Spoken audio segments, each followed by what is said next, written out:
ज़बूर 80। ए Israel के Choopan, तू जो गल्ला की मानिद यूसुफ को ले चलता है कान लगा। तू जो क्रोबियों पर बैठा है जलवागर हो। इफ्राइम और बन्यामीन और मनसी के सामने अपनी कुव्वत को बेदार कर और हमें बचाने को आ।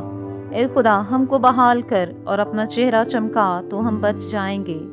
ए खुदावन लश्करों के खुदा, तू कब तक अपने लोगों की दुआ से नाराज रहेगा?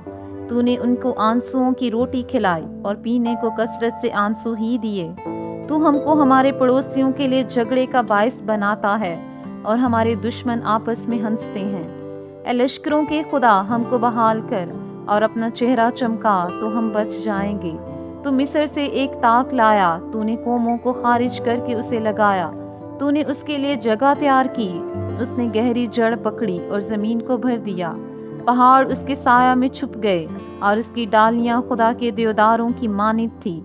उसने अपनी शाखें समंदर तक फैलाई और अपनी टहनियां दरिया फरात तक। फिर तूने उसकी बाड़ों को क्यों तोड़ डाला कि सब आने जाने वाले उसका फल तोड़ते हैं? जंगली सुअर उसे बर्बाद करता है और जंगली जानवर उसे खा जाते हैं। ए लश्करों के खुदा, हम तेरी मिन्नत करते हैं, फिर मतवज्जा हो। आसमान पर से निगाह कर और देख और इस ताक की निगहबानी फरमा और उस पौधा की भी जिसे तेरे दाहिने हाथ ने लगाया है और उस शाख की जिसे तूने अपने लिए मजबूत किया है।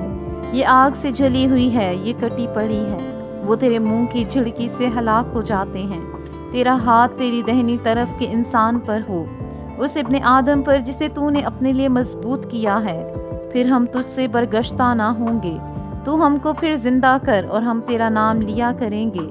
ए खुदावन लश्करों के खुदा, हमको बहाल कर, अपना चेहरा चमका तो हम बच जाएंगे।